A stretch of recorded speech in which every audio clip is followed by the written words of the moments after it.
Pickaxe.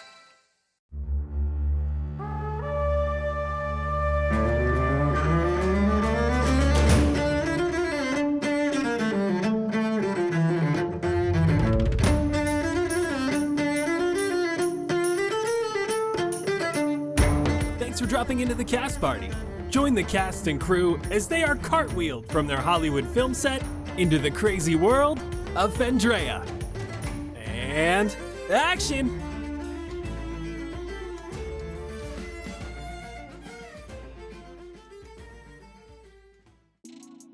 Hey, you over there with the dark hair. I bet you have a hell of a time shaving, huh? Are you talking to me? Kind of, I guess, but that's a weird way to greet someone. I knew you would. Dark hair is always so thick, and I'm not just talking about on your face. Come on over here and take a listen to my proposition. Isn't this supposed to be a movie scene? Now you might be wondering, isn't this supposed to be a movie scene? Yeah, And you'd be right. But even magical halls of movie clips need to pay the bills, so I'm an ad. That seems kind of... So let me guess, your balls are too hairy. I don't think I knew it. Let me introduce you to Manscaped and their Lawnmower 4.0. Not only does it look good, it's waterproof. It reduces nicks you'd get from other razors, reduces the risk of ingrown hairs and grooming accidents, and it's not gonna break the bank either. Huh. That does sound cool, but I don't know if I'm sold yet if it's just for shaving, my bits. Well, even though I did jump straight at your nuts, it's good for just about everywhere. Balls, face, legs, armpits, happy trail, unhappy trail, and everywhere in between. We even have our weed whacker for your nose and ears, designed specifically for your delicate facial holes. Oh, wow. Do I have to buy them separately, or can I? You don't even have to buy them separately. If you pick up the Manscaped Performance Package 4.0, you'll get the Lawnmower 4.0, the weed whacker, as well as our Crop Preserver Ball Deodorant and the Crop Reviver Ball Toner. Oh, okay. That sounds... But wait, there's more. We'll even throw in a pair of Manscaped boxers and our Shed travel bag to keep everything together when you're on the go. Wow, that's a lot of stuff. It sure is a lot of stuff, huh? Get 20% off and free shipping with code CASTPARTY at manscaped.com. That's 20% off with free shipping at manscaped.com using code CASTPARTY. Cast party? Why does that sound familiar? Unlock your confidence and always use the right tool for the job with Manscaped. And remember, this was a pre-recorded ad the whole time. I have not been responding to you. Okay.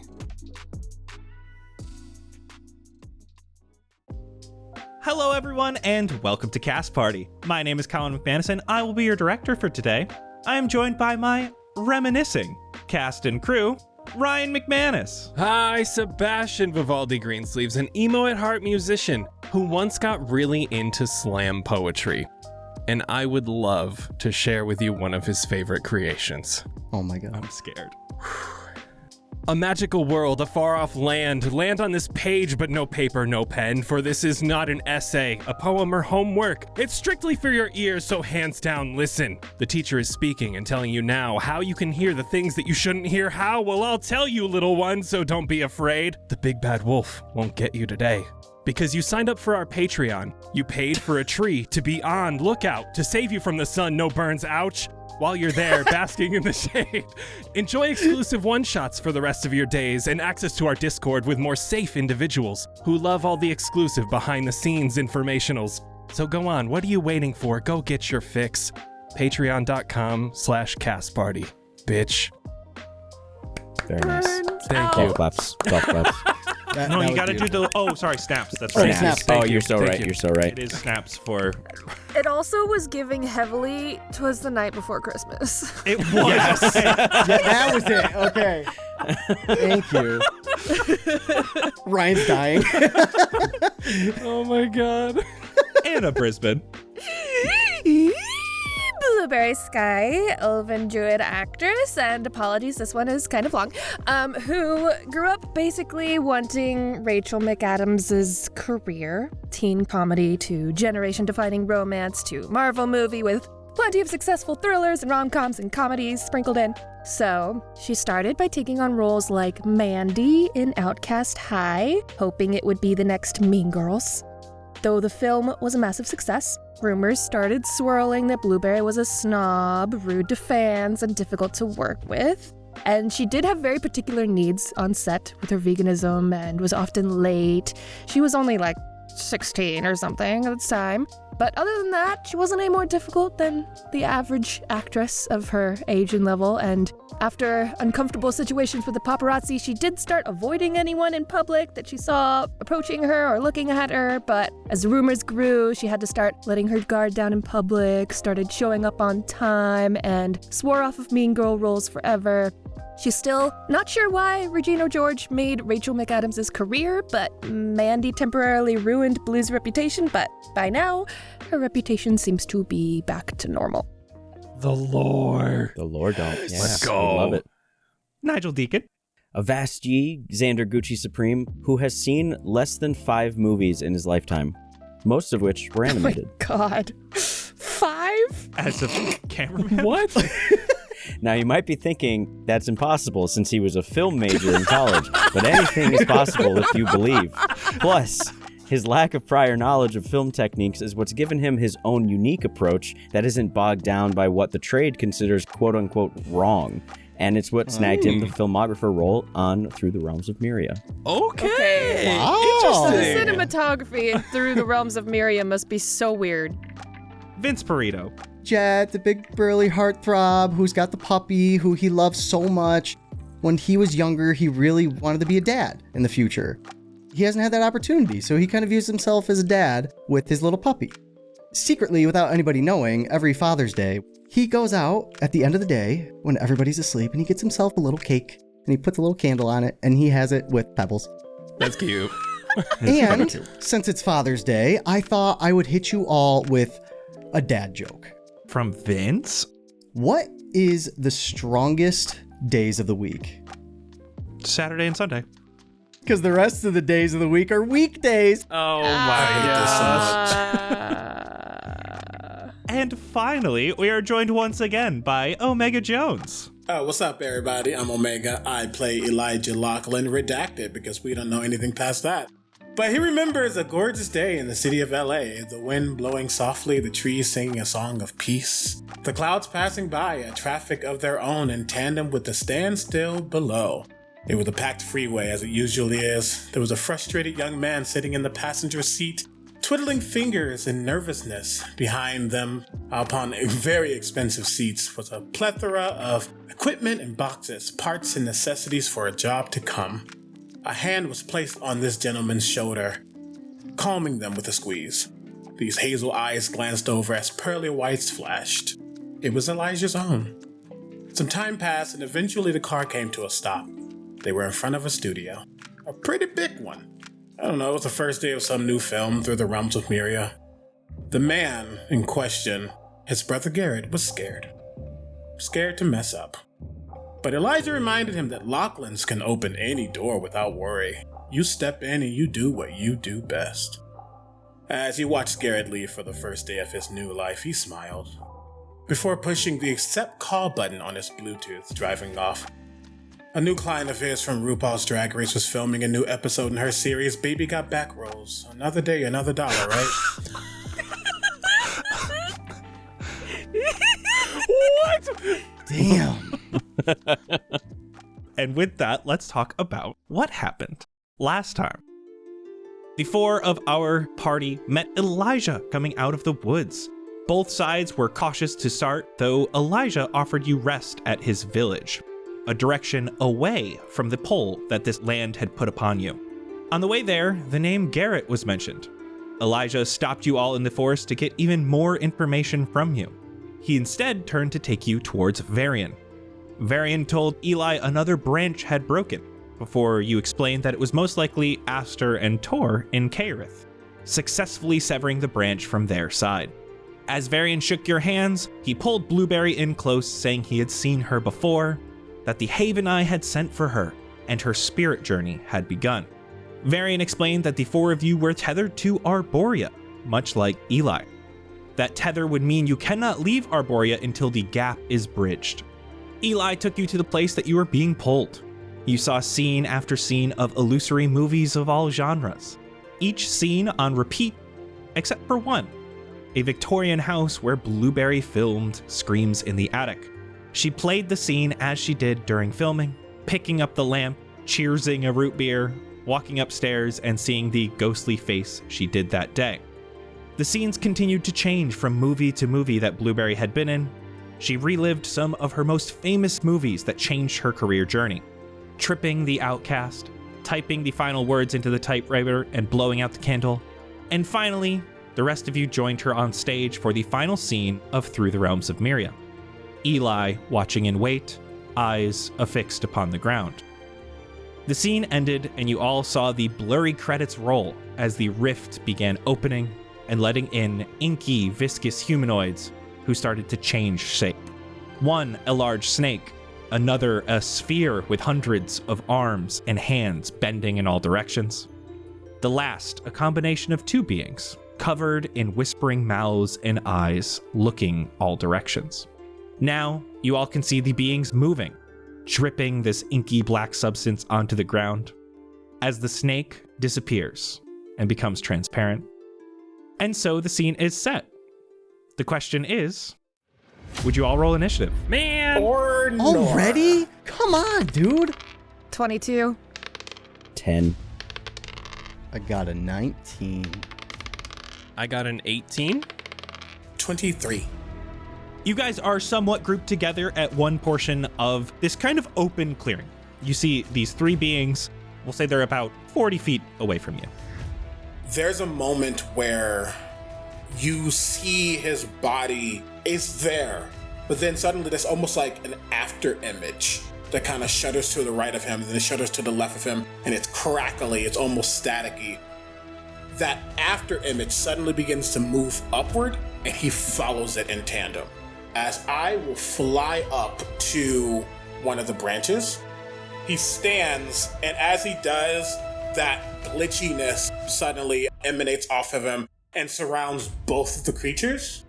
They need to make con saves as I twin cast something. Oh. Ooh. 9 and 19. That's cute, they both fail. Ooh. As I cast blindness, deafness with the intent of making them both blind. Do I reveal the other side of the card? Sebastian, as Elijah is perched, standing almost like cross-armed on this branch, you're gonna feel a presence come right next to you and whisper in your ear, "Be careful, those look quite dangerous." As I'm gonna give you a bardic inspiration. What? Okay. Yo. What die is that right now? For me, it's a D8. Interesting. Lou, you are up. I'm going to raise a hand towards some nearby trees, summon just a cloud of fireflies from them, basically toss them in the direction of where the snake disappeared and cast fairy fire. It's a 20-foot cube, and I'm going to center it on where I last saw it. Dex save 15. That is a 7. Ha! It is right where you last saw it, and it is beautifully illuminated by these fireflies. I don't know if you've ever seen like these drone light shows in the sky at night where you see like the outline of a shape with just, it looks like stars. But yeah, like fireflies outline the shape of a snake like a very detailed constellation. Is there anything else in that 20-foot cube if it's centered on the snake? You can definitely get the ball of hands that also fails. Okay, nice. So advantage on either of them. You see the hands are trying to bat away some of these fireflies, but there's just so many. They're able to really just light up this target. And I'm going to back up 35 feet. That is the ball of hands turn. Rushes towards our dear friend Xander. Oh. This being was immune to the blindness. What do you have right now? So much. Right now I'm holding my camera. This being runs just over at you, hands with these dull nails, immediately starts hands all over your camera. This is a disarm check. I need you to roll either athletics or acrobatics to see if you can keep a hold of your camera. Okay, I'm gonna do acrobatics because that's not a negative. As he begins to grab, for a moment, Xander, you're going to see these ethereal hands that look almost similar, they have the same rings that Elijah has, begin to grab at these creatures' hands and attempt to pull it off for just a moment. Silvery barbs. Ooh. That's just a straight up reroll. That is only a 12. Xander, you get the advantage. I rolled a 14 on that roll. You're able to keep a hold of that camera. As this being isn't able to grab it, it does continue to scratch at you with a couple of these hands. Get the fuck away from me, fucking hands. God damn. So there's going to be 3 hits on you. 15, 21, and 22. The 21 and 22 hit. 7 slashing damage and 4 slashing damage. Is it magical? It is not. Sick. That's 6 damage. Jett, you are up. Sebastian, you're on deck. Seeing this thing come at Xander, I'm running over towards that way, and just that small gap, I'm going to jump over the gap and try to take that sword and swipe straight down at the arms that are trying to grab at him. 21? Very much hits. 15 with 3 radiant damage. Sebastian, Xander, you're on deck. So the one is up on Xander, and then what is the other one doing right now? It looks like it cannot see it, but then you see all of these mouths just... I am going to give it some whispers right back with a dissonant whispers. Can it roll a wisdom save for me, please? 21. It passes, so it's going to take half damage, and it doesn't have to run away. And I am just not even singing, just seeing that it's a whispery thing. I'm going to whisper right back, The Taste of Ink by The Used. Is it worth it? Can you even hear me? Standing with your spotlight on me. Hell yeah. So that'll be 5 psychic damage. And just going along in the song in my head, it gets the first verse. I get to the second verse. I get too hype. I look over at Xander. It's 4 o'clock in the fucking morning. And bardic inspiration for Xander, please. Okay. And Xander, who doesn't know a lot of music, is like, what the no, it is not. Xander, that is you. I have advantage, so I'll just take the disadvantage for an Eldritch Blast. So it's just a flat roll. That's a nat 20. Oh my god. Yeah. 19 damage. Jett had come down and was able to swipe some of these arms at the elbows. You're able to get an exposed area of this being's actual body and hit the Eldritch Blast. I'm also going to, as a bonus action, cast Healing Light on myself. Give myself some good vibes. 2 health. As you do so, you feel that light as you see these fireflies coming closer to you, illuminating that snake. No. 17, which doesn't hit you, right? That does not hit. You do see that this being rematerializes with that black dark ink as it comes and tries to bite you, but those fireflies are still all around it. And then after that bite, it goes back invisible. It is still illuminated. That is the eyes and mouths turn. Sebastian, it knows where you are, and it felt the whispers, but now you're hearing it. Can you give me a wisdom saving throw, please, Sebastian?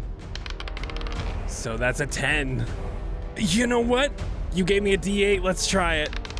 Oh, that's a 7. 17 passes. Oh, Nice. Thank you, Elijah. Hell yeah. You are not going to have to run away, and you're going to take half of that 12 damage. Oh, I would have been down. Oh my god. This is not good. The paparazzi, this eyes and mouths, Excuse me? God damn it. I had a feeling. who you have gotten blinded, is able to move a little bit closer to you. You see all of these flashes come out of its eyes. It is trying to blind you. Because it is blinded and doesn't know exactly where you are, I'm going to give you advantage on this Constitution saving throw.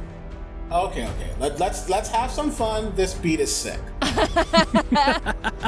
For a moment, the glitching around me gets very frazzled, and then it stills itself. I have an ability where if I roll an attack roll or a saving throw and roll under a 9, I can balance chaos and treat it as a 10. So with that, I have rolled an 18. You pass. You are not blinded. And it feels like being bombarded by a bunch of camera flashes coming from all of these different eyes. That is its turn. We are back to the top of the order with Eli. I look down and I chuckle. I think you're getting your hierarchy mixed up. I'm the agent. You're the client. As I say that, that last word begins to almost echo and bubble as the glitching becomes more sporadic and chaotic. And suddenly, you literally see like these two flashing glitched lights just shoot through its face and through the arm's face as I twin cast Psychic Lance. Oh, what kind of save is that? Intelligence. We'll start with the eyes. Natural 1. Oh, Hell yeah. then we'll do the hands, which physically cannot save. 43 points of psychic damage each. God. What the And they are both incapacitated. The one is a lot more than that. The hands are all over Jett. Jett, you feel them trying to grab at your greatsword and take it away from you. Xander, same thing. More hands just trying to grab for that camera, even if it's recoiling in pain. And all of a sudden, you guys see that right in front of you towards this hand creature, and it just explodes with this black ink that covers the red and blue lights. It falls to the ground. You see all of the hands, any structure that was there, start slowly fading into oozy goop into the ground.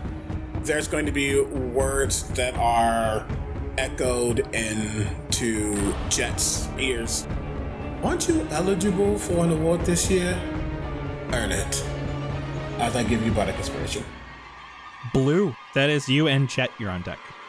Move towards the eyes and mouths to cast Thorn Whip to try to drag it away from that tree. And it's incapacitated, yes? Yes. It's also lit. It's also lit. 24 to hit. Oh, yeah. 8 piercing damage. And I drag it 10 feet in my direction.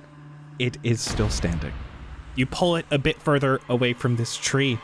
Jett, that is you. You see in front of you the ink soaking into this barren earth beneath you. And then there is the large outline of the snake, which, yes, has gone invisible again, but is still illuminated by these fireflies. As it's missing biting Xander, I'll just try to sever its head off. 22. That hits. 15 damage with 3 being radiant. You did not cut its head off, though you do feel like you made pretty good contact, and a big chunk of this viscous liquid splashes off. Sebastian, that is you. Xander, you're on deck. Hearing the mouths just whisper into my brain, I throw the crossbow on the floor. I step on the end. I pull the string up with 2 hands. I lift it up. I say, "You don't interrupt the use!" A crossbow shot for a 19. You do have advantage if you want to try for a crit. Let's try it. It's a fucking crit! Oh, man. Gotta check for it. Gotta check for it. This is the best fight we've had. Yeah. Yeah. 14 piercing damage. That's enough. Let's go! You are able to go right through one of the mouths. It chews on that bolt as the rest of it falls apart. Eyes come off in different directions, almost like water droplets coming out of a fountain. They start to lose their shape and just drip into all of the ground. Breathing heavy. And then I start singing the last chorus, and then that's my turn. Just for fun, yeah. You gotta finish it. Xander, that's you. Eldritch Blast, because I don't have any freaking spell slots. We used them all against the snowman. 23. Max damage, 13. This being is still around, still right next to you, as well as Jett. It's going to, this time, snap at Jett. I'm cool with that. No, I'm not. Ooh, that is a dirty 20. That's not that bad. That's 11 piercing damage. Oh, shit. Eli, you are up. We only got the snake left.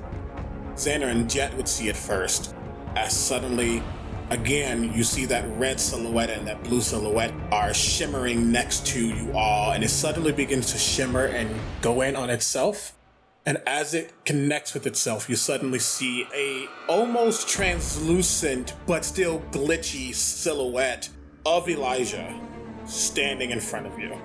Elijah's still in the tree, though. This thing cracks his neck and then literally just knocks this thing in the face. That's a natural 20. Oh my god, come on. It's 3 in one fight? Whoa. 26 points of force damage. It is still up. What? Bitch. Are you kidding me? Blueberry will get a whisper in their ear.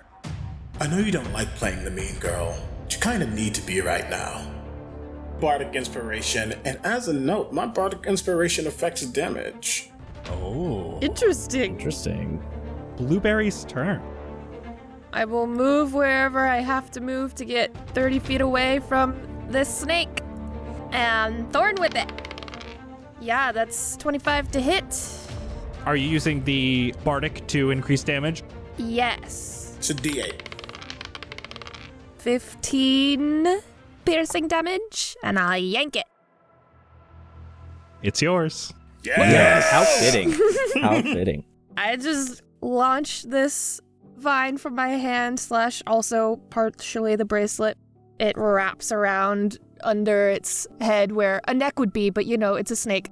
I just pull with the intention of yanking it towards me, and with the you have to be a mean girl thing, I'm a little extra with it, and it just slices through and decapitates it. Mm-hmm. Hell yeah. Hell yeah. You slice through. Head of the snake hangs out a moment as the rest falls to the ground. You can see that it starts to bubble, the rest of this ink that's around. None of it keeps its form. The darkness just turns to a liquid that flows with gravity, pooling in the nearest crevices in the ground and just soaking into this Arborian dirt.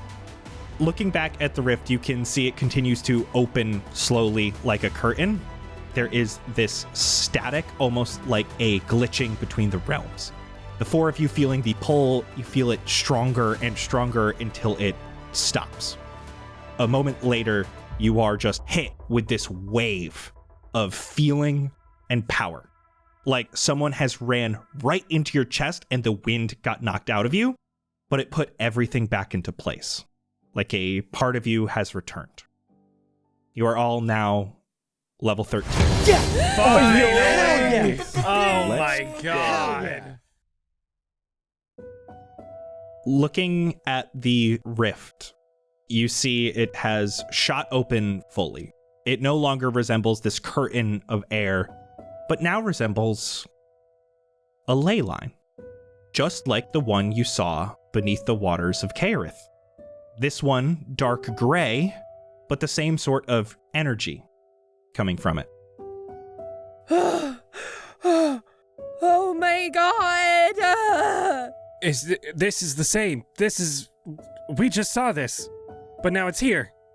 Isn't this another ley line? Isn't this? So can we leave? Can we use the phone and go? It has to be, right? Hold up. Before we do that, I don't know about you guys, but I'm wiped. I don't think I want to go back right now. We have no idea what's on the other side of this. Well, it's probably going to put us back in the freaking hold up in Helios, and Elijah probably has stuff to take care of before he goes. Wait, are you even coming with us? He's gotta. At that moment, you all notice Elijah floating in the same way that they came up. They're floating back down, but they're going directly to you instead of going down at a diagonal. And they almost go past and they stop at this ley line and you can see that they're inspecting it. Goddamn, that's cool. What is that? It's like a magical source of power, I guess, for this world, if I'm understanding it correctly. I ain't never seen anything like that. This was in that last world number 3 that we were in, Caerith. We went to one of these and we used the phone that Jett has, and that brought us back to Fendraeya. And I think this is the thing that Aster and Tor severed, and that's what caused Homie back there to lose his hair. But we're not severing this one. Please don't get the wrong idea. This is how we can get back to Fendraeya. This is how we can continue our journey, and this is how you can see your brother if you want to. I'd like to go over and, if they're okay with it, just put a hand on their shoulder. They can sense that I'm telling the truth with the zone of truth. This could be the key back to your brother. This is the key possibly back to Fendraeya. Back, hopefully, to LA. your family, home. It could be the key to everything. And you gotta trust us that this is what we need right now. I've been here this entire time and I never knew this was even here. I've tried a lot. And nothing has been as clear as this, but yet if you say so, it will most likely work for you. There's a chance it won't work for me. What, do you still feel tethered here? Nothing really shifted for me. Do you feel as if anything is close by for you? If we try to use this, you feel as if you wouldn't be able to come with us. I'm going to be honest, I don't have the answer to that. Well, then let's get that answer. Let's find it. We're not leaving you here. Instead of playing with something we don't really understand, you all look like shit. True. You got a point. Won't deny that one. Let's go back home. Well, to my current home. Get some rest. I might be able to get some information. I've tried a lot, and I gotta be sure. If you think that's the right thing right now, absolutely. If we can reconnect you with your brother, if we can bring you back home, you're in it, man. We're here for you. Well, one step at a time. You learn not to get your hopes up, especially in our line of business. He's gonna just sigh and not necessarily shrug and almost turn his back to the ley line. You could tell that there's a level of distrust, not in the sense that he doesn't trust the people around them, but doesn't trust that it can actually work. You can see a lot of wear and tear just in his eyes. Let's go. Let's get you all some rest. We'll figure this out. And what time of day is it? It is very nighttime. 4 o'clock in the fucking morning.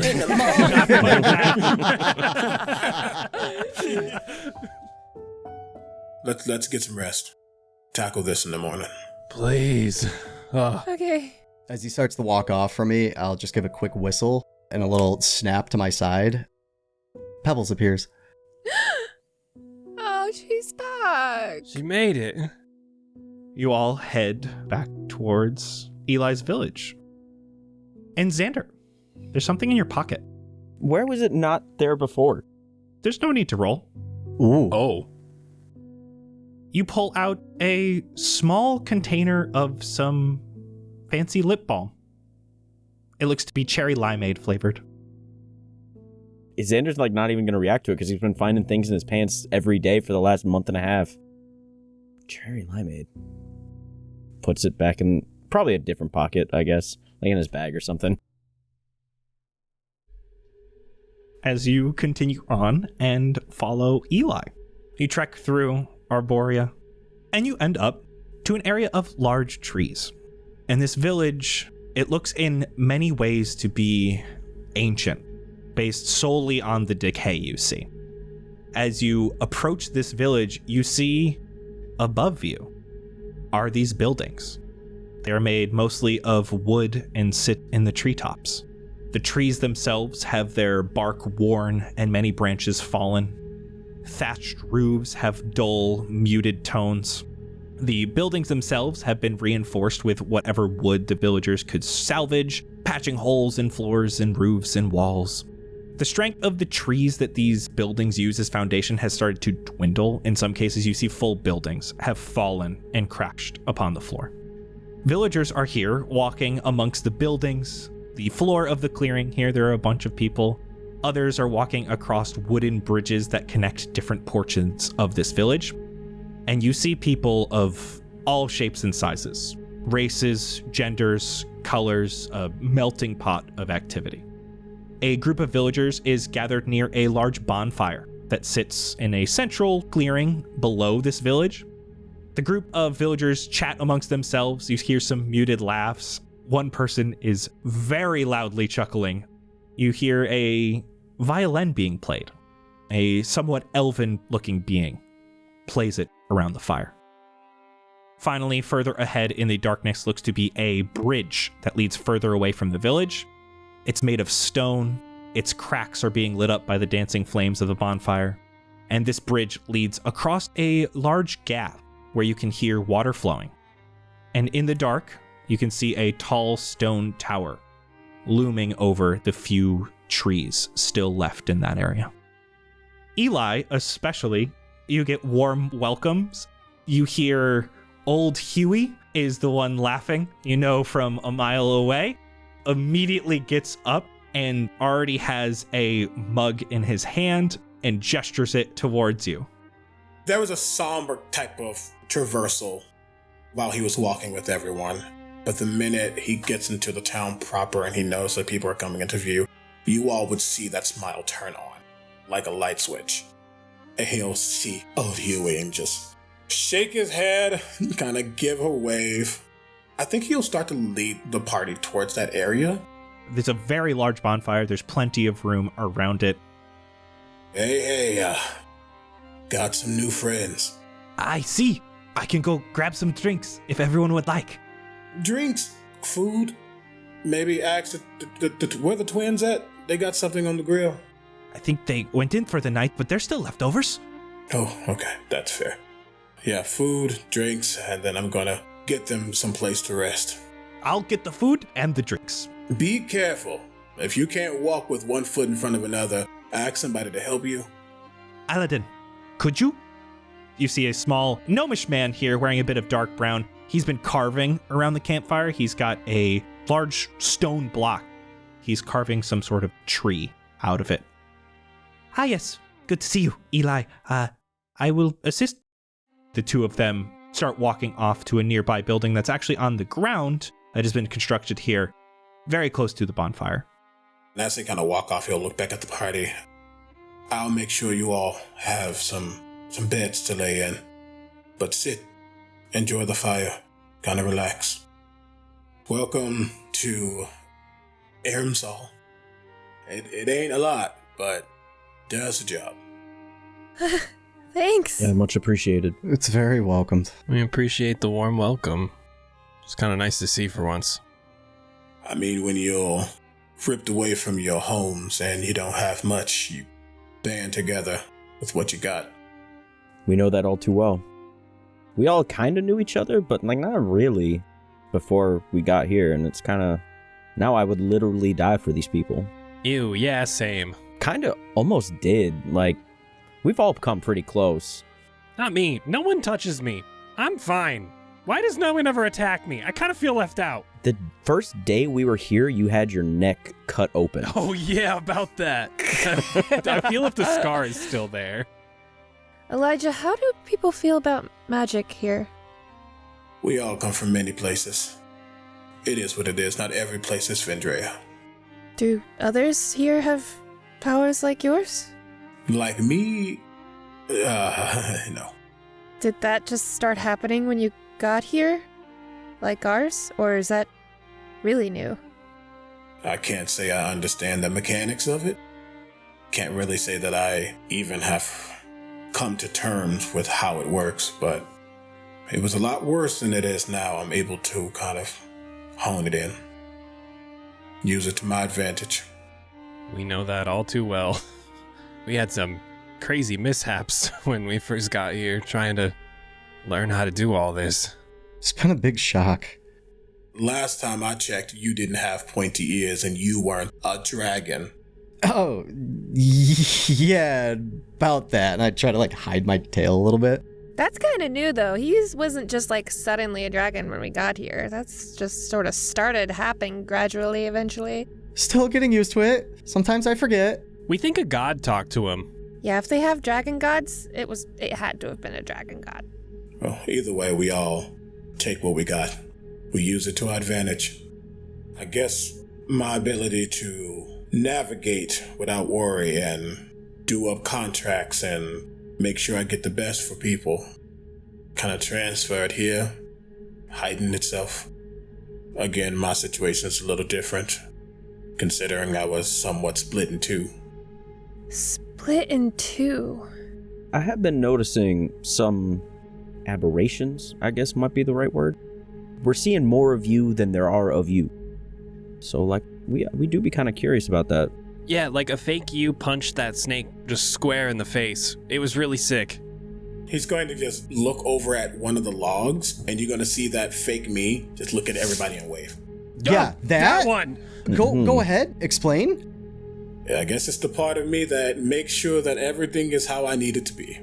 Oh, like multitasking. The guy who does the dirty work. That's what you call my line of work, then sure. At that moment, Aladon and old Huey show back up. Aladon brings a relative smorgasbord of whatever food is available. Blueberry, you will notice that there are vegan and meat options. He brings a large platter to let anyone grab what they want. Eli, you see that old Huey has brought a bunch of mugs, and first one he goes to is the fake you sitting over there and starts talking like it's you and tries to offer it a mug. Eli, yes, here. I know you said no drink, but we got the food. You all would notice other me 100% starts doing things with old Huey to keep them occupied. Looks like the twins did well. Ooh, carrots. I am eating so much more than I usually do. Whatever's placed down, it's almost like shovel hands. Just anything and everything. Aladon sits with you a moment, hanging about the fire as you converse. Anything happen while I was gone? Most exciting thing today has been our new friends, these four. Welcome. Where are you all from? L.A. Los Angeles. That's our first one from that plane. Wonderful. Xander looks over at Eli okay, all right. Not everything's come out here yet. I got you. Thinking that, but eyeing Eli. Hope you settle in. It will be nice to have new faces. This place is dwindling fast and we're just hard with resources. So we'll get you set up and you'll have a happy life here. I think they won't be staying long. Just a vacation, I guess. They have a way out? They do. Yes. How did they manage this? That's wonderful. You broke the tethers. From the side, you'll just see Jett putting down a plate for Pebbles of just some random meats for her to eat. We felt the pull, and we followed it to the end. And what did you do? All we've been able to gather from Varian is bridge the gap. Don't know what it means. I don't know if we somehow fought something in our past, or in Blueberry's past. I'll point to her. There was something to fight there. There was. Sorry to hear this. I miss my factory. Miss my tools. My home. We saw a factory, though. Wait, why don't you just go there? It is here, yes, that's where I appeared, but it's not home. Go make stuff there. Sebastian, come on. No, I meant that in a helpful way. That's how we did it. Well, yeah, but Blueberry went and made her film. That's what pulled her there. Are you feeling pulled to that factory that leaked in here? That's exactly where I was thrown to Arborea, and yes, the pole. Exactly. So, whenever you were thrown here, do you happen to remember what you might have been doing? Working on a specific project? Holding a specific tool? I was, working on the way to see far in the distance without having to hold something. To wear it on your eyes, and just as you strain, you can see farther. Ooh, fun. But that is back home. Eli, you would know that this is from Clockverge. If that's what you happened to be working on when you got teleported, I can imagine that there's tools and machinery that you might be able to use that leaked in too. Go there and make that. Bring your idea to fruition, and once it's completed, I think it'll bridge the gap. You think that's what bridging the gap means? I mean, I've been there. I've been to the rift. I just don't understand the bridge. It's like completing an incomplete task. Because you came here while you were in the middle of making those things. You just have to get to that point that you were supposed to get to that you never got to. Like a ghost with unfinished business. But you're not dead. I hope. Right? What if we all died? Is this the afterlife? If we're just taking out stuff from our past, do we just need therapy? Is that what all of this is? It's like a physical form of therapy, like physical therapy or something? But I don't need therapy. That cannot be true. Nothing has changed for Aladon. He knows how dangerous that place is. This factory that he was in was not his own, and it has intense security measures. Eli, how many people are in this town right now? Do you know, like, rough estimate? Not more than 30 of us. Is everyone from a different place?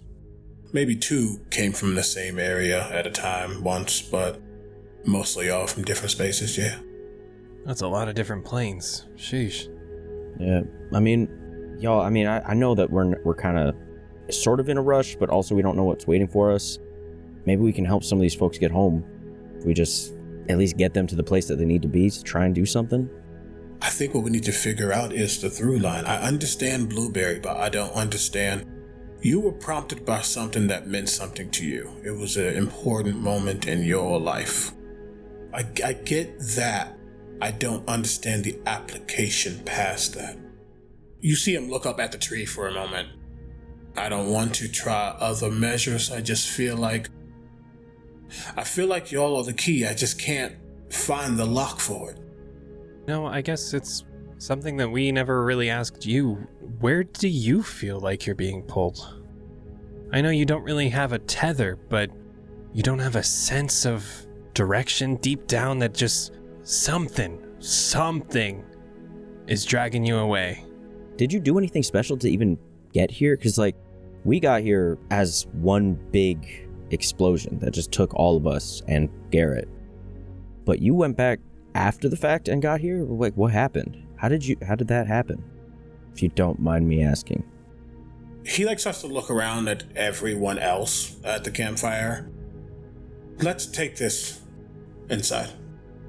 He'll look over to Aladon and say, how about in a day or 2, we go back to that space, do some experimentation. I have a feeling if, from what I just saw, perhaps gotta take that leap and actually try to do something. It might connect something, and if it works for you, then we know how to help everybody else. You're talking to him as he is staring down at his stone carving. He's still chipping away at it slowly. He doesn't really look up at you at this point. He looks at the fire. We'll go back. And continues carving. Can I read his intention in that? Give me insight. 27. He doesn't act like this. He's always chipper. He's always good to talk with you. And if he was not hiding something from you, you would know it. He said, we'll go there sometime. You would assume this means he's planning to go there, whether you told him to or not. Pats him on the back softly. We'll figure this out. He also knows that Aladon's a go-getter, so if he comes back and he's already gone, then he knows that he needs to figure out some things on his own. Then he's going to say, follow me. Take them towards the tower. You start crossing this rickety and broken stone bridge. It has been decaying. It's large, so there's plenty of room to still walk, but there are large chunks taken out of it. Around you, you know that you're leading from one landmass to another. There are these waterfalls all around that lead, much like in Varied's location, to a void. But you walk across and you get to this next landmass. There is one large central stone tower, and you can see the newest of the buildings here. Pretty large. It has few windows, but it is not here for decoration. It is here to be used. Eli, you know, when the magistrate was here, they used this as like a barracks so that they could be close to the tower and the Haven Eye. While we were walking, the fire probably dried out Xander's lips a little bit, and he has the lip balm handy, so he just applies a little bit. It's extra glossy, got a nice shine to it. Xander, is that glitter on your lips? What happened? No, it's just his lip balm. Shut up. I think it's the one with glitter in it. Why do you have that? Shut up. I found it. How did you find it? Where do you think? I've been finding things in my pockets for the last month and a half. Yeah, but you find chapstick, not lip balm. You gave me one of your chapsticks. Can you tell me the difference between those two things? Yours has glitter in it, for whatever reason. Anyway. He will change paths. He'll go towards the building. He knows the tower is more work, and if the barracks are a place that they can actually rest, he'll take them there. He'll open the door, gesture them inside, make sure any lamps or things are turned on to make sure that it's illuminated in here, because it's pretty dark. I'm sure that's at least 3, maybe 4 cots, beds that you all can use. It ain't that comfortable, but it'll do the job. Thank you. Thanks. Thank you. Better than the ground. Seems kind of weird to be staying somewhere the magistrate stayed at one point. How long ago were they here? About a month or so. 2 to 3 weeks. Oof. Oh, so they were here when you got here. He looks at the door to make sure it's closed. They are the reason I'm here. What? In this town, in this realm, in this... What do you mean? Wait. Don't tell me that they brought you from Earth? Here? It's my understanding. Can we just rewind real quick? Can you start from the beginning, from like day one, what you were doing when you got here, everything that happened in between? What is your story? I'm going to hit record on the camera. Oh. Stealthily Was or... that stealthily? Probably not. He hits record and then notices that people are like, probably saw him do that. And it's like, in case we see Garrett and you're not with us, like, I want him to know that you're okay. And know what the magistrate did if they did this. Can I ask a question before story time, Eli? The glitchy form of Elijah just settles off of him. Eli turns his head and looks at Sebastian. Glitch stares directly at Xander, specifically the camera. How much do you know about your brother? In what way? As far as what he's been doing since he's been here. About him being with the magistrate? Yeah, that. And his current form? And his kill count? His eyebrow kind of raises. I don't know the details. Xander, you didn't get a picture, did you? Yes, I did. Eli, I'm gonna tell you, he's probably a little bit different than you remember. You might want to sit down. All right. Let's have Eli tell us about how he got here, and then we'll tell him about what we experienced with Garrett. Piece it all together. Yeah, piece it all together. Yeah. I'm gonna need to know what you're referring to. And now the other aspect, it's definitely staring at the camera, almost wanting to go forward. Nope, like, no harm. Like, we're not like hostile or anything in any way towards you or right now towards Garrett either. But like we mentioned earlier, that he is the reason that we got back to Fendraeya kind of by accident, because he was trying to send us home, because he doesn't want us in Fendraeya. But when all of us went together, he was separated from us and we didn't even know he was there. He like fell, really severely hurt himself, and now he's been trying to medicate himself using the magic that he developed when he got there. Chemical magic of sorts, it seems. So he's got like this green goo that he's breathing in, that when it hit Jett, like, was burning him. That doesn't sound good, but he's got that like as a permanent apparatus on his face. He did attack Jett. He shot an arrow at him, and he's told us that like his time with the magistrate has been him trying to prevent bad people from getting worse. And so he's just been murking them. Like, he's been taking people out. They've been experimenting on my brother? I don't know if they have in particular. I think if anything, he might have tried to do it himself to just help himself. I don't think that the magistrate did all that they could as far as magic goes to heal your brother. And I think that's fucked up.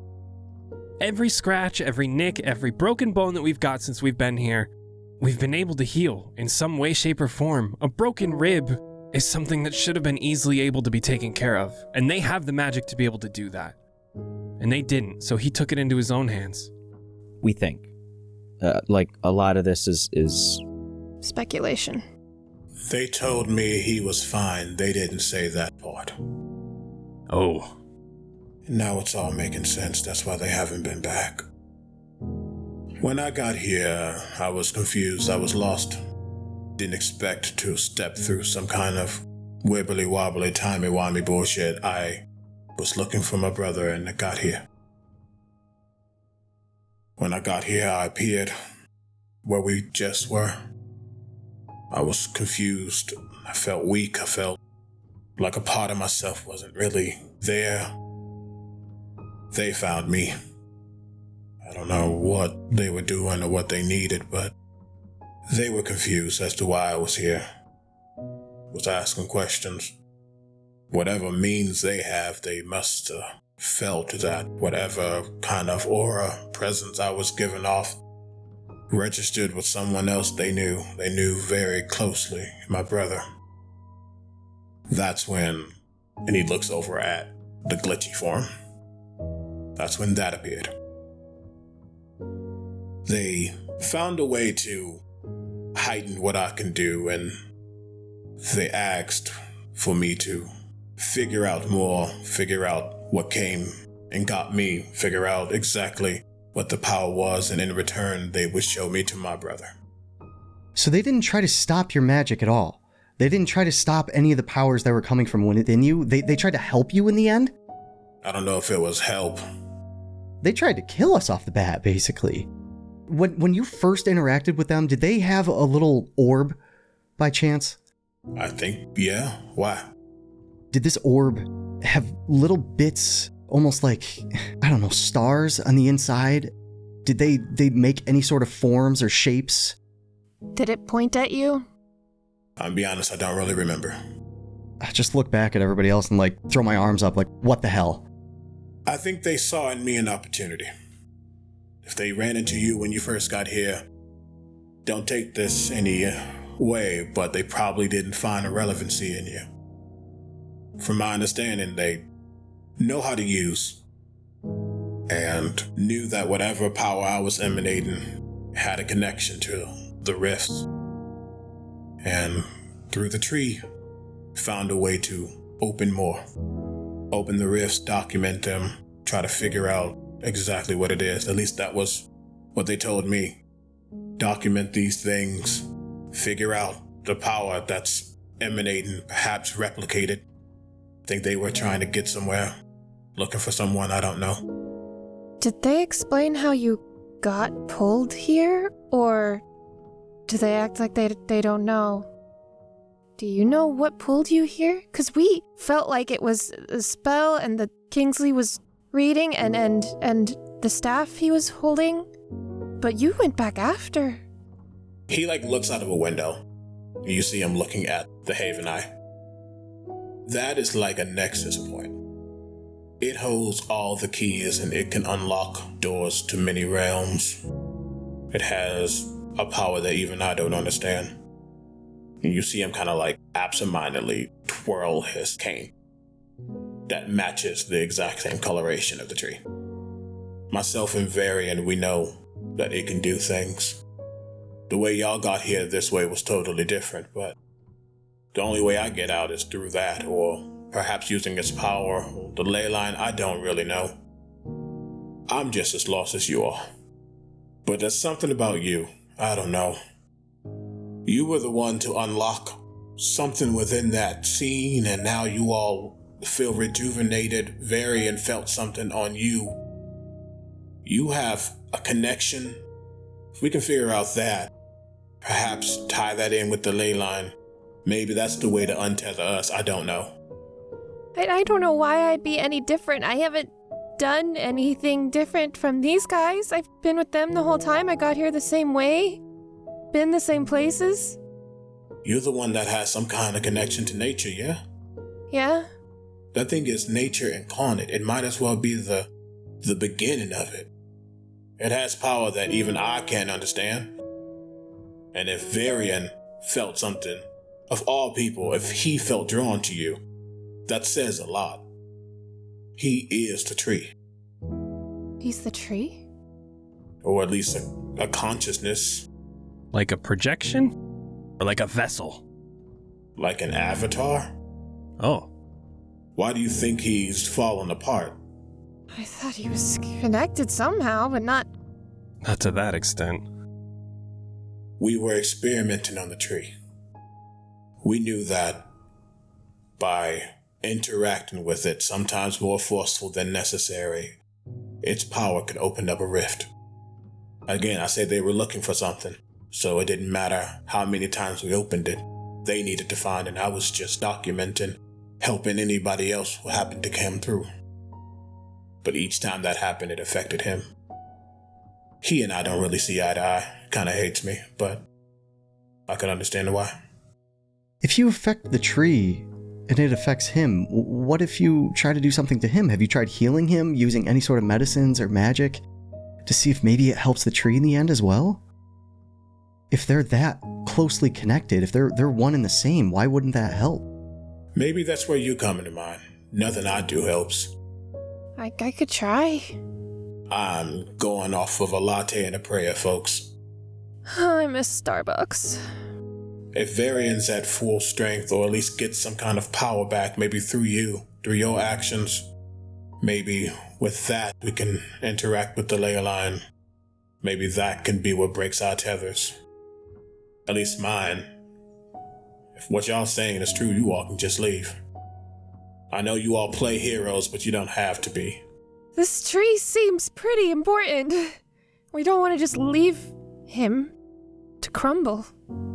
And so are you. You're from back home. Just like that's why we have to get back to Fendraeya. We have to get Kingsley. Kingsley came along with us, and even if we can go back, I think you should come with us. I don't give up hope that easily. Not saying you have to lose hope. We can take some time here if you need to. Then how about we get some rest? In the morning, we go find Varian. See what you can do. I guess we just go from there. I gotta get to my brother, and gotta do something. I'll leave y'all. He just kind of bows his head in a nod and a respectful thing, and he just kind of turns on his feet. Tell that he's kind of wrestling with all the ideas, and he doesn't really know how to come to a finalization. As he's making it to the doorway, before he leaves, I just like to yell to him, Eli, speaking of your brother, if we do end up finding him, he was very hostile towards us. What if, when we find him for you, he's hostile to you? What happens then? I don't know if it would come to that. I mean, the last thing Garrett said was that, Eli, if we found you, he loves you. You'll see him lower his head. You might hear a sniff. We'll come to that when it comes to it. Let's not get our hopes up. But if I see him, he wouldn't do anything to me. Especially when I'm the one who practically raised him. I'll give him that nod back. And he'll walk through the door. Elijah leaves the four of you in this old magistrate barracks.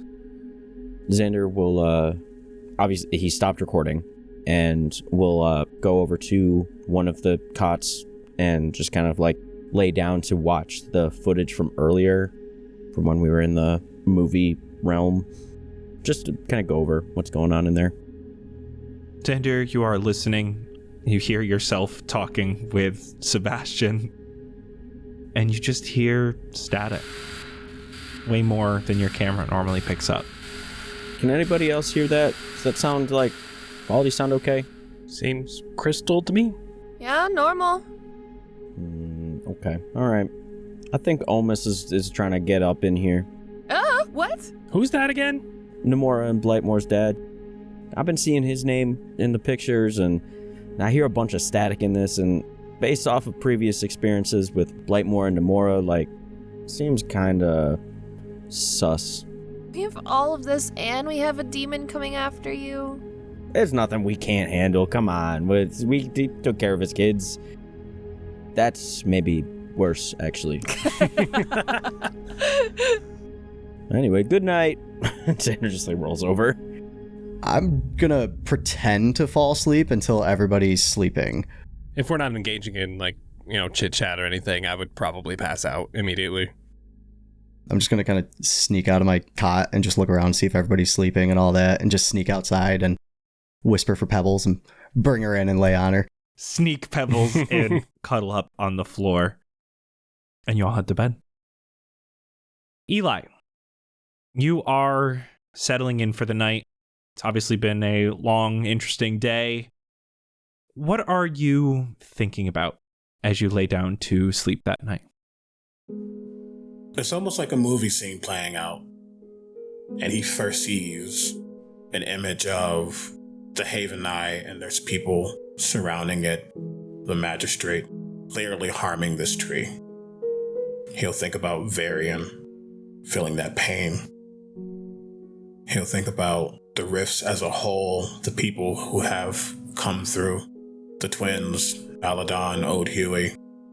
He'll settle on Blueberry for a moment, thinking about what her connection is, why she's so special. And it's almost like a hope manifesting behind that image of her, thinking that she really is the key to getting out of here. But then it'll settle on his brother, the brother that he knows, the smile, the nervousness. And it's almost like he's behind a door with such an intricate lock that nothing that he can do can unlock it, can break it. He doesn't know how to get to him. And that's what his mind lingers on as he goes to bed. As you fade, you think of Garrett. You're not quite sure when that conscious thinking turns to dreaming. You dream of your first night in LA together.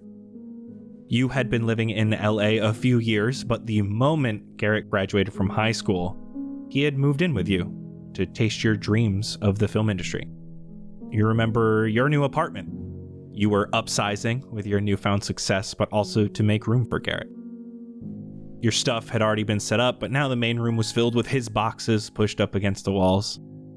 This was his first day in LA, and you had a letter for him from a well-known director, Cliff Williams. Cliff was someone you are very familiar with and have worked with getting your clients into his movies. You had sent in Garrett's resume for a film, and from your conversations with Cliff, you knew that this letter contained Garrett's offer for the movie. You see Garrett finishes settling in, taking a look around your place, some of your accolades on a nearby mantle, some framed pictures of you with famous clients and celebrities. You met Peter Gibson? Is he one of your clients? Yeah. They're just friends of mine, but yeah, helped him out. You really are making a name for yourself. He puts that framed picture down. He goes, "Is this Cliff Williams? You and him worked together before?" Little more than that, yeah. He was one of the first I actually met in this industry. Thanks for letting me stay here. I know it's gonna be a while before I get my first job offer. Listen, LA is expensive. I wouldn't wish somebody living on their own. That's a pain that you just don't want to experience. Trust me, I know. I always got your back. The world sucks. The world is harsh. It doesn't let people thrive even if they're doing their best. So the only thing we can do is look out for one another. And I want you to know that as long as I have breath, as long as I can comprehend, as long as I am who I am, he will hand the letter over. You will always be okay. He gets this big smile on his face, and he grabs that letter, sees it's addressed to him, looks up at you a moment with an endearing smile, and starts ripping open into the letter. You can see him starting to read it, just laughing to himself. Before you see he pulls out another piece of paper from the envelope. Brow kind of furrows in confusion. What is this? What did you do? I didn't work on any of these films. In this world, it's hard. And sometimes you need that first step. You did this without even asking me. You can't protect me forever, you know that. I know. If I'm gonna make mistakes, I need to make my own mistakes. But there's no point for you to struggle immediately. I want to build my own success, not just take yours. This is... What did I just say? That you take care of me. And you will lay your own foundation. You will rise up and you will be one of the greatest set designers out there. But the experiences I have had, the amount of no's I have gotten, the amount of doors I had slammed in my face. I brought you out here because where we come from, you can't make it. The most you get is a penny and a thank you. We've been through enough already. Just accept it. Understand that everything is covered. Everything. What if I want to open a different door? I need to figure out how to unlock that. I need to get to the other side myself. You'll get there. But everybody needs a start. He looks down at the resume, tosses it onto a nearby table. His eyes glance upon the acceptance letter. Cracks a little bit of a smile. I don't want it this way, but thank you. This will be the last time I meddle in this way. I promise that. I won't get in the way if you mess up beyond compare. You will fall on your own, but I can handle everything else. That's what I do. You build, but I make the connections. That is my job. That is what I do very well. It also means we have different paths. And if we go two different ways, I'm still there for you. And I'm there for you. You're my baby brother. I get it. You want to fly out of the nest and land on your own 2 feet. I get it. But I'm only a call away. Even though you're living in my apartment right now. I know I have a lot to learn here. You also have to learn that I can do this. I need to make my own mistakes, and I need to make my decisions. But if I do something stupid, you better call me out. Quick. I don't need my name getting out there in the wrong ways. Oh, look at that. Someone wants to be alone and do everything on their own. Actually does need his big brother. Whoa. You know what I mean. He pulls him in. The tension that was there, however thin it really was, it just dissipates immediately. And throughout that dream, you remember the rest of the night where Garrett was going through sharing some of his dreams that he's had about what he wants to do in this industry. And in the morning, you all awaken. Flinch a little at, the magistrate iconography. Oh, no, yeah, we're good. Morning. How'd everybody sleep? Needed that. I feel so good. I'm warm. Warm? I don't know what that means. Aren't you a lizard? Aren't you cold-blooded? That doesn't mean you stay cold. I got a big blanket. Oh, you snuck Pebbles in. Good, have her rip up some of these flags. They'll be sick. Oh. Come on, girl, up! Menacingly tearing some of these red flags. Xander's still asleep, hopefully until Eli gets there, if he's coming by. Knock a couple times, and because he's not currently the one living in it, he will respectfully not just barge in. He has a big plate in his hand, and then his glitch also has a plate in their hand, and they're just waiting for the door. Go unlock it. Oh, I see you stand up. I race. I run. Oh my god, come on. We both know you're taller than me. It's not fair. You have longer legs. I end up using my thorn whip. That's cheating. As the door opens, he'll come in with, it's giving continental breakfast, but not half of a continent, okay? Because resources. Got what I could. Again, the twins, they do what they can. Eat up. We go see Varianson.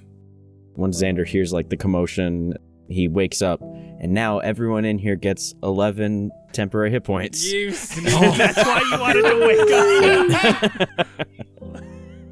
You guys all start chowing down on whatever is there. From the front door, you hear loud footsteps. Eli! Barging through the door is Double D, big black dragonborn man. Eli, Aladdin is missing.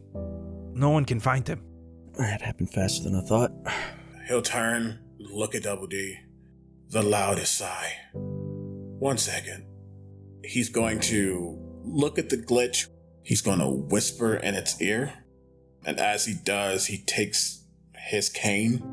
He almost gives it to the glitch, holds it for a moment, kind of twirls it, gives it back to him, and then suddenly disappears. As I'm going to cast Scrying. Ah. To see where Aladon is. You see Aladon is in the factory. You see these clockwork machines all around, gears turning as he's slowly moving closer and closer to the rift, eyeing it up and down, looking every step before he eyes a nearby workbench that has a bunch of old tools, mostly bronze and coppers. He takes a deep breath. You can hear the whirring, some steam whistling as he rushes over to the workbench and starts tinkering. He grabs some sort of tool. You can't quite see exactly what it is, but as it lifts up, you see the entire factory goes dark. And a red light starts flashing. And for today, that's a wrap. Oh, man. Thank you all so much for listening. Hope you enjoyed this episode. We had the amazing Omega Jones, aka Critical Bard. Again, what do you do? Where can they find you? You can find me many places at Critical Bard, except with Tumblr, because I'm not going back into that hellscape. Yeah, you can find me doing many things. I'm on a plethora of different shows. Yeah, that's me. Amazing Human. Go follow them everywhere, and all that stuff will be in the description below. Exactly where you can find the link to our Patreon, patreon.com/castparty, for all of your wonderful bonus content needs you could ever want, or we're going to talk about the show, because there's a lot that happened, including me dropping something I didn't want to drop, but that's okay. It was just a slip of the tongue, as well as a bunch of other stuff. What? Whoa. Ooh, we're probably going to talk about what classes Eli is. Yes, true. It's true. Yes. BTS. And if you want that, patreon.com/castparty. Thank you all so much for listening. We will see you all in 2 weeks for another episode to figure out what is happening in this factory. Okay, bye-bye. Bye. Goodbye. Okay, bye.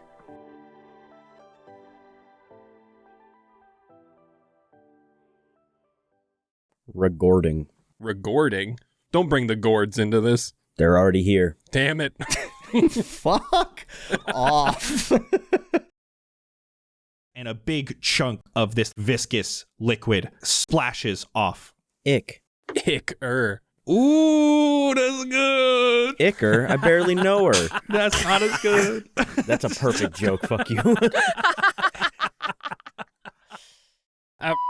We got this vanilla raspberry loaf. Bruh. Ooh, that sounds great. That sounds incredible. It's so good. I just had a piece for the first time. That just seems like something you as a human wouldn't like, so I'm glad you do.